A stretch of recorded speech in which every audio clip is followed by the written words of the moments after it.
జననీ జన్మ భూమిశ్చ స్వర్గాదపి గరీస్. ఇది శ్రీరామచంద్రుడు లంక మీద యుద్ధం చేసి రావణ సంహారం చేసి అయోధ్యకు తిరిగి రావాలి అనేటువంటి ఆలోచనలో ఉన్నప్పుడు రాముల వారి సోదరుడు లక్ష్మణ్ సహా ఆయన వెంట ఉన్న చాలా మంది పెద్దలు లంక చాలా సువర్ణమయంగా ఉంది, మనం ఇంకా అయోధ్యకు ఎందుకు, ఇక్కడి నుంచే పరిపాలన చేద్దామని అంటారు. దానికి శ్రీరామచంద్రుల వారు ఒప్పుకోలేదు.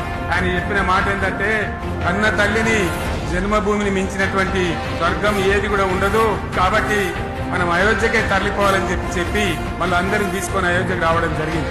అదే స్ఫూర్తితోని చాలా గందరగోళ స్థితిలో ఉన్నటువంటి, దిక్కు తోతని స్థితిలో ఉన్నటువంటి, ఆత్మహత్యలకు ఆలవాలమైనటువంటి, వలసలకు నిలయమైనటువంటి ఒక ఘోరమైన ఆపదలో వలసవాదుల విషకౌగిలిలో చిక్కి నలిగిపోతున్న తెలంగాణ రాష్ట్రాన్ని ఎట్టి పరిస్థితుల్లో విముక్తి చేయాలని, స్వరాష్ట్రం సాధించాలని, జనని జన్మభూమిని మించిన ఏదైతే లేదని చెప్పి నేను ఒక్కడిగా బయలుదేరి ఆనాడు తెలంగాణ ఉద్యమానికి శ్రీకారం చుట్టడం జరిగింది.